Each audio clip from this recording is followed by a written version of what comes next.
I saw Kanye's dick before. It's big and it's thick. Oh. Hi everyone, and I am back, and I apologize for the late upload. A lot went on this past week. This past week I went like first half of the week with no Wi-Fi, and then my schedule just got all messed up, but I'm back on track. I'm just gonna upload a little later today, but I will try to go back to my regular schedule programming. I know last week I said I was gonna come out with 2 videos, but like I said, half the week had no Wi-Fi. I had a technician that had to come in. It was a whole mess.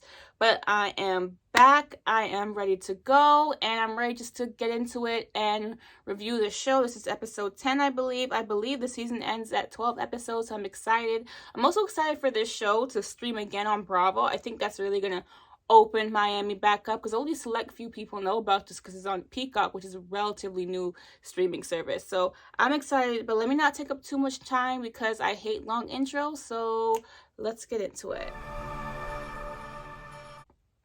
Okay, so the scene opens up with Larsa and Alexia. They believe they're getting like their nails done or something like that. And they start talking about just recapping the Hamptons for us, really. They're doing that for.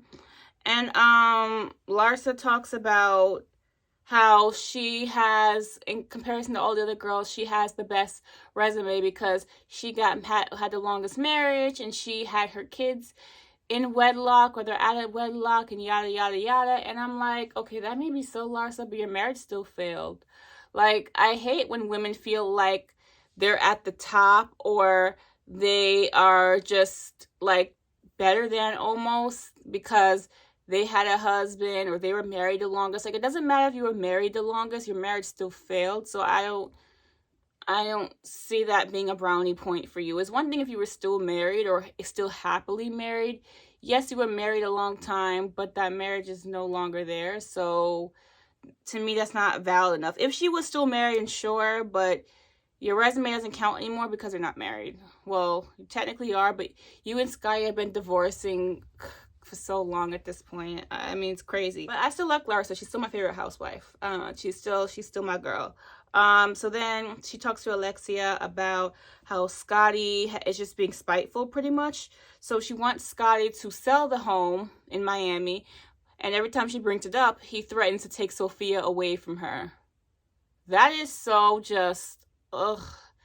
It's like manipulative. It's like, so what do you want, Scotty? Because you've moved on with other women, and she's moved on with other men. So why are you holding off? It's probably because you don't want her to have half, or you just want to have control over Larsa. Like, at the end of the day, like, you threatening to take her one and only daughter away, all because you don't want to sell a house? Please.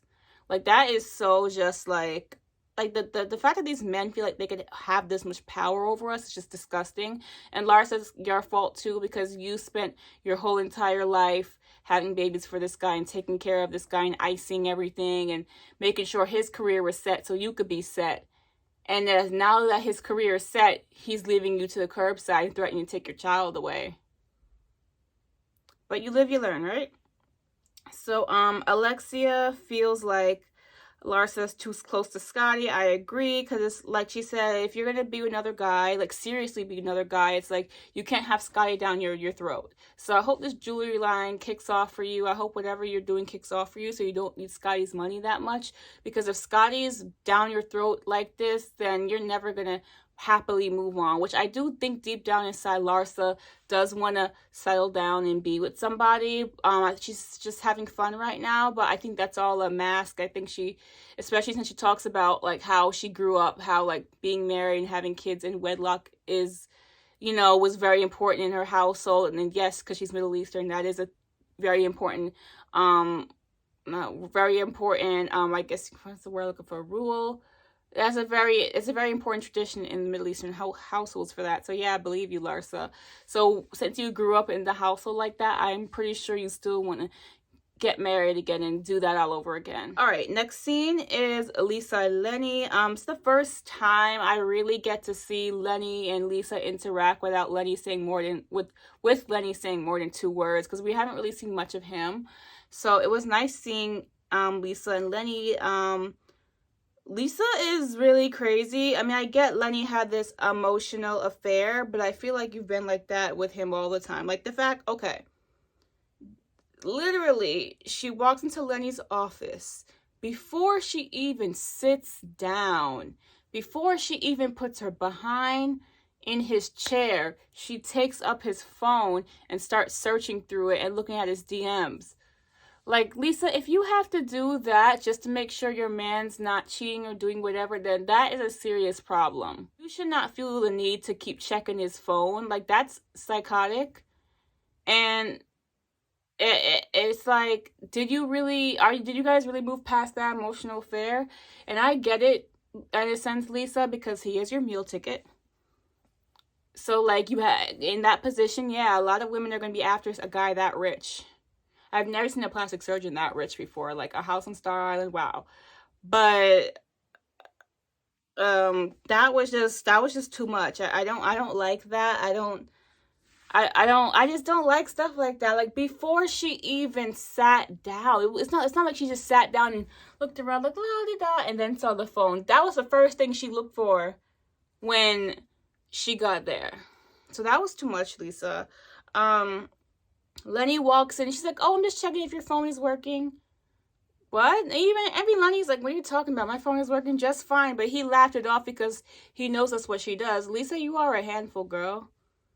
God, I mean, just like, ladies, gentlemen, anybody in between, if you are in a relationship with somebody and the first thing you do when you are in their home, in their vicinity in general, is check your phone, that is a problem. In case you didn't know that. Anyway, Lisa tells Lenny, what's going on in the house because she is the house manager. And I don't know if Lenny's aware of what's going on in the house because he's too busy cutting people's chests open to put boob implants in them. But Lisa says the nanny is gone and she wants to find a new nanny. And then the montage shows of her and their kids crying, acting crazy. And she doesn't have a nanny. Rich people problems, honestly. And then she says, "Thank God your parents are moving in." I would love it if my in-laws lived in the guest house because they get their own separate space and they don't have to be all up in my space and they can come to babysit the kids whenever I need. That's the perfect thing. Like, Lisa really has rich people problems. It's like so hard to relate. But Lenny says his parents are moving in, and I like how they're doing the confessionals together. But Lenny's parents are moving in for the time being until they can close down the house. Yada yada yada. I put that Lisa is spoiled, but Lenny undermines her. Lisa is a bit of a spoiled brat. Like when he was like, "Oh, are you gonna pick out which Rolls Royce you get to choose for today?" And she did admit that that's what part of her daily task is. I have to pick out a Rolls Royce. I have to get a tan. Yada yada yada. But her job is more than that, Lenny. At least it is now. Now that there's kids involved, she actually has things to do. Like, if this was season 2 of Miami, then I would be on Lenny's side because that's all Lisa did in season 2 of Miami before she had the kids. All she did was go shopping all day and run up Lenny's card and then go have her maid hide all her bags from Lenny, and then she went for like drinks or massage. Like, that's what she did. But now she has kids, and it's like, what Lenny needs to understand is kids is a full-time job with overtime, double overtime. Like, she's not, when she's saying there's a lot going on in the house, it really is. Like, I highly doubt Lenny would trade places with Lisa if he had to be stuck with the kids and like all day long. Like, please, that's how these men are. Like, please, you think these men really want to be stuck in the house all day with their kids all day? No. So I don't like how Lenny undermines how hard it is to be a parent, because Lenny works, 12, 14-hour shifts, and then he comes home. By the time that he comes home, the kids are asleep. So what do you know, really? So then moving on, okay, so all the new girls meet up. Nicole, Gertie, Julia, Kiki, all the new girls. I'm gonna keep this short and simple because there really wasn't much in this scene. Nicole says she now understands the relationship that Julia and Adriana have. I guess we kind of understand it. I guess it's weird, but it's whatever. I love Julia though. I think Julia's just that girl that everybody seems to love. I love how she interacts with the new girls. It's not like Oh, I guess because Adriana is a friend of the show, that's why you always see her scenes with Julia. But it's like Julia, even though Adriana brought her on the show, she's still able to film and have a scene that has a lot of dialogue, like a genuine scene with the other girls, and still interact. She's not all up Adriana as much. Like Adriana, I feel like doesn't interact that much outside of Julia on set. Even though, like I said in many videos in the past, Adriana does hang out with a lot of these girls outside the show, but it's like Julia's here and it's like, she's my world. It's a little too much, but we'll get into Adriana later. Okay. Nicole once again talks about, the whole Alexia Marisol drama. I'm over it. I really, because there's nothing really going on with that. Nicole, you also need to start getting over it too. You and Marisol are just not going to be friends. It is what it is. I don't want to hear it anymore. Anything else I have to say about that? She just repeated over and over again. Like, I get it. I get why she's upset, but again, Nicole, you probably did say that stuff, and the reason why I think it's annoying me why she's repeating it over and over again, because it's like she's trying so hard to convey through everybody that I didn't say that, and yada yada yada. And like Larsa said a couple episodes ago, at this point, just admit you said it and let's move on. But anyway, I'm just over hearing it. It's really not. It's like I'm just over it. Who cares at this point?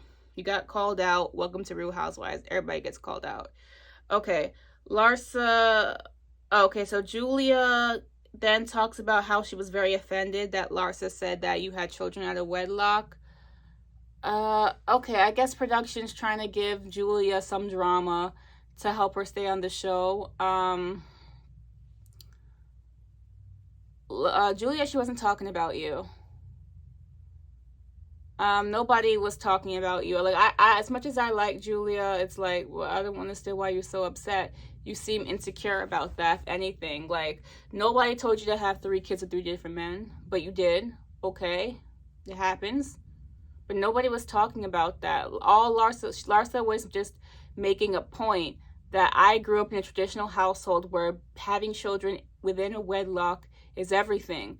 And you didn't do that. I grew up in a culture where that is shunned upon, that you had kids out of wedlock. But did I judge you? No, that's what Larsa's saying. So Julia, she wasn't talking about you. So I really hope we don't make a big scene out of it. It kind of looks like next week you do. It's nothing to make a big scene about it. She never said, Julia, you had kids out of wedlock. Like, that's what I think like, this whole scene was kind of a lot of nothing, which is a lot of the new girls complaining about nothing at this point. Like, Julia, she wasn't talking about you. She wasn't even thinking about you. That's like, she wasn't even thinking about you. Like, come on. Like, Julia, you seem insecure that you had all those kids with all those different men. Whatever. I still like you though, Julia. All right, next scene. Lisa, her children, Lenny's parents. Nothing much. They just talk. Lisa does kind of follow up, because if you watched Miami in the first couple seasons, Lenny's parents, especially his mother, didn't like Lisa, which I can understand. You have a very rich, talented son marrying this girl that's, I believe they're around 20 years apart in age difference. And it's like, yeah, that looks suspicious. You don't have a job. You don't do nothing. You're going to marry my wealthy son. You come off as a gold digger. So I could understand why the mother didn't like her. Like, because it's like, you're marrying this girl and doesn't do absolutely nothing but run your credit cards up all day. But whatever. She has his kids now and they're in a good place. Cool. Moving on. All right. So Larsa and Kiki meet up. Larsa talks about dating, and then she talks about how she's used to dating athletes, but she doesn't want to date an athlete. Like, it's not mandatory for her. She talks to Kiki about how she's used to dating athletes, which I understand because she's used to that lifestyle. Adriana walks in. All right, before I get into all of this, I think Adriana naturally is a very beautiful woman, but what she's doing to her face is not working. I don't know who's doing her work. I don't know Adriana's financial situation. I'm assuming it's not doing that well, because just the way her fashions are looking this season, the way her makeup, everything's looking like she looked like she had a little bit more money the last couple of seasons, like the first earlier on. Like, I don't know if she's still getting child support from her ex-husband that she had the kid for. I don't know how her art dealing's doing, but and you know, she's not with Frederick anymore, so he can't fund her lifestyle. But you could kind of tell that Adriana financially is not there in comparison to some of these other girls. And going back to Adriana's face, Adriana obviously is getting older. So I think what's happening with Adriana is that her face is starting to droop, like wrinkle, and she's trying to use Botox and fillers to keep it up. But because her face is wrinkling, so it's getting so saggy, the fillers is not, it just looks uneven. It looks like it's still, you can still see the sagging skin on top of the filled, the artificial filler. So it looks weird.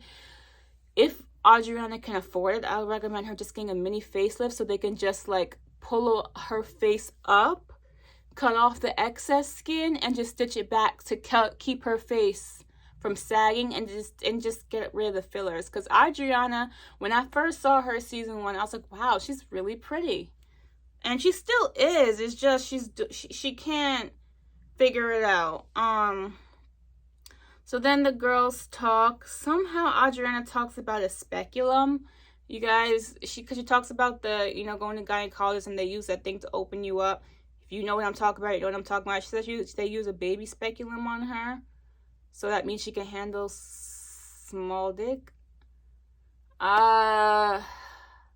It doesn't matter what size. Like, I'm tired of the immaturity about size and how size it has to be big or small, whatever. Like, as women, no matter how big or small you are, we are designed to open up 10 centimeters, aren't we? So it doesn't really matter. We're an elastic band. Having a baby speculum, whatever that means. I think she's talking about a plastic speculum. I didn't realize the plastic speculum is that much smaller than the metal one. Adriana, you don't know what the hell you're talking about. I just didn't get why you're talking about a speculum, how that relates to what you can handle. It doesn't. Like, then the girls chat, and then, you know, transitions to the nighttime, and then Adriana starts digging into Larsa's personal life, and it came off as a thirsty fan to me. Like, it really, and I was like, okay, Adriana, like, stop pushing. Like, you're talking about how she's been in the media lately, yeah, and you haven't. You're talking about how she was caught dating other people, yeah, and you haven't. You're talking about how she has this famous friendship with somebody very famous, Kim, and all this other stuff, and, you know, she's been hanging out in Hollywood with them, yeah, and you haven't.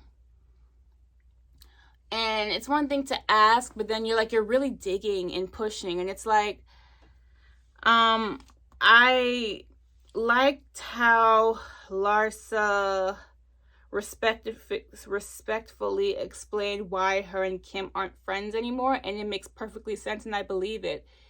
Kim and Kanye, obviously, we know now that they're getting a divorce. At the time when the whole falling out happened between Larsa and Kim, and this unfortunately happens with friendships. It's like, when your friend is going through it with their spouse and things get ugly, sometimes you're their sacrifice and they have to push you out the way because of whatever's going on. I do hope that Kim and Larsa reconcile. It just seems like, to me, you know, Kanye starts stirring up some mess, and I never understood why they all unfriended Larsa. Like, what did that have to do? All because Kanye revealed that Larsa dated Tristan first? And Larsa didn't even seem to care. So I didn't understand why that even happened. I just think, like Larsa said, it was a lot.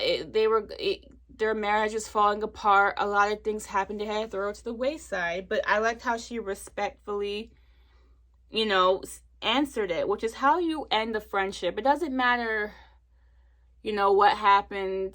At the end of the day, when you're friends with somebody for a very long time, you're supposed to maintain some sort of level of respect for them because they do have a history. So I do like how she hasn't bashed her. She hasn't mentioned her. Like, it is what it is at this point, and she's not, like, bitter about it or seems bitter. Like, she's mature enough to move on. That's how you end a friendship, really. And I wish everybody can do that.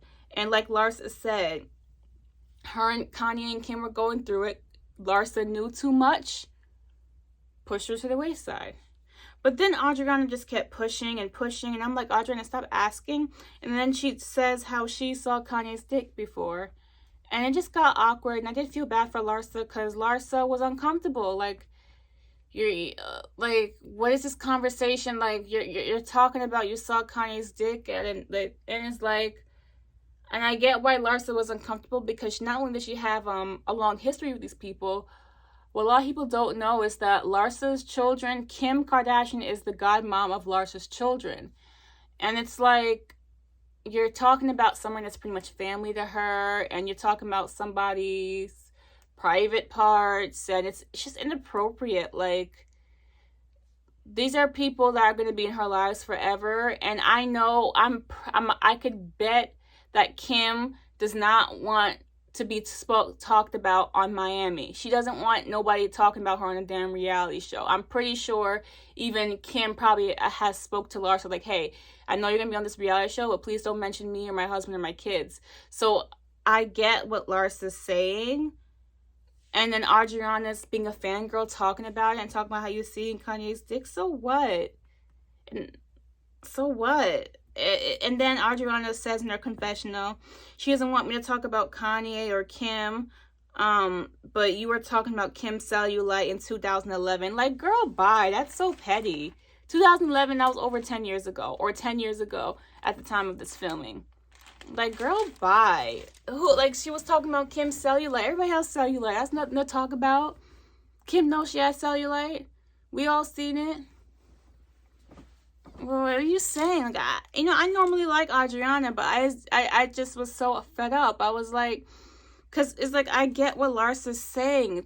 This is her kids' godparents you're talking about. It's very uncomfortable, especially since Kim and Kanye are going through a very tough time. They're divorcing. They have to split up all these assets and figure out what they're going to do with their kids. And then she's in this awkward place with Kim. And, Kim is the godmama of her kid. Like, it's a lot. And then it's like, stop being a fan. Like, she was giving me fan. And then the argument just got so heated. And it's like Adriana looked like she was about to attack Larsa all of a sudden. It was weird. Kiki's like coming in telling all to stop. Then Larsa just gets up and leaves. And I don't blame her, because it's like, we're arguing, you're getting all aggressive over what? The whole thing was just dumb. And so that was pretty much it. Gertie's events. I love Gertie's events. I just thought it was so beautiful. I mean, Haitian fashion designers, Haitian music, Haitian food, Haitian rum. It was such a beautiful way to show Haiti in a different light and raise money. And I was hoping she would make more than $25,000. She ended up making like $18,000 or $19,000. Still, good job. Gertie, this is the event I wanted to see. I thought the event was beautiful. When she did Julia's birthday party, it was all right, but she didn't have much to work with. So I'm happy that Gertie finally got to showcase her work. Gertie looked great. I did not like her wig. It looked cool from far. When you zoom in, you saw her non-existent edges. I'm like, Gertie, again with these wigs. Because the thing about Gertie is that Gertie's a very beautiful woman. She's very pretty. I think she's one of the prettiest girls there. She's very pretty. She deserves better than that, and she needs to fix herself. Like, she needs a stylist or a better stylist. I'm just saying. But anyway, all the girls trickle in. Not really much left in this episode. The party goes on. The party's gorgeous. Gertie and Adriana, there was talking during the party. It's nice to see them make up. I wish we saw that on camera, them making up, because it's kind of awkward. You go from them not liking each other, them not talking to each other, to now they're talking. Like, I wish production edits. That's the one gripe I have about this show, is how production does these hard cuts, where it goes from like two girls sitting down, and a second later, all of them sit down with each other. You don't see how that happened. But I love the production overall. That's just my main thing, but whatever. So during the party, Adriana's telling the girls about the whole thing with Larsa. And the girls are just like, like, because they're not surprised that Adriana's in some drama. And some of them, you were even like, it's not that serious. Or like, why are you talking about another man's like dick at a party? Like that. Some of the girls were like that. And I was with the other girls. And then the fashion show was beautiful. The models look great. I love the clothes. The colors were beautiful. I love the colorful clothes on the beautiful dark skinned models. Even the light skinned ones look good. I really like that. And then Larsa trickles in at like the end of the party. And immediately Larsa and Adriana start going at it. Alexia's trying to just sit standing there. Then all the girls, again, hard edits, somehow gather around. We never see how they gather around, but they gather around. Larsa's uncomfortable and is trying to explain. So during the argument, Larsa's trying to explain to Adriana that that conversation made her uncomfortable. Yeah, I would feel uncomfortable if somebody is telling me that they saw my friend's boyfriend's dick. I wouldn't want to really talk about that either, because that's just awkward, you know. Like put yourself in that situation. If somebody's talking about your friend's partner's private parts, whatever they may be, even if you're friends or not, that's still kind of awkward to talk about. And Adriana's like, what's the big deal? What's the big deal? It's just uncomfortable. And at the end of the day, everybody has boundaries. You may not care. You may think it's funny, but everybody has different boundaries and different triggers. And I'm a huge believer in the word no. Like if somebody says no, I'm not comfortable, or just no, leave it there. Don't question them. You don't know what they've been through in the past. Like, don't do that. Like, that's just, everybody has their limits, and it's okay to have a limit. It's not about being a buzzkill or not being able to take a joke. Everybody has their limits. So I just feel like Larsa doesn't want to talk about that, because the Kim and Kanye situation is a very uncomfortable conversation. Larsa knows a lot, and that's why Adriana was trying to dig at her at that dinner and ask her all these questions about Kanye and Kim, because she wants to know all the tea about that. She knows. And they're getting a divorce. It's too awkward to talk about that stuff right now. And then Adriana's like, you come here and you think you're better than everybody because you come in because you're married to an athlete. The first time I met you, you want to say that you're married to a very, famous athlete. And I'm like, is Adriana intimidated or jealous of Larsa? What's going on? Or, I don't know. We'll see more next episode. This video is very long. I don't know. It either... Has Larsa acted like she's better than everybody? I'm curious to see what happens next episode, because the other girls didn't seem that they agreed with Adriana when Adriana said, you think you're better than everybody. I don't know. What do you guys think? You think that Adriana is intimidated by Larsa, or do you think that Larsa does walk around like she's better than everybody? You just let me know. I don't know how to feel about that. I just feel like Adriana did a lot this episode. So that's all I have to say. I'll see you guys next week. I apologize again for this late upload, but you guys like or dislike, let me know how you feel, good or bad, and I'll see you guys next time. Okay? Bye.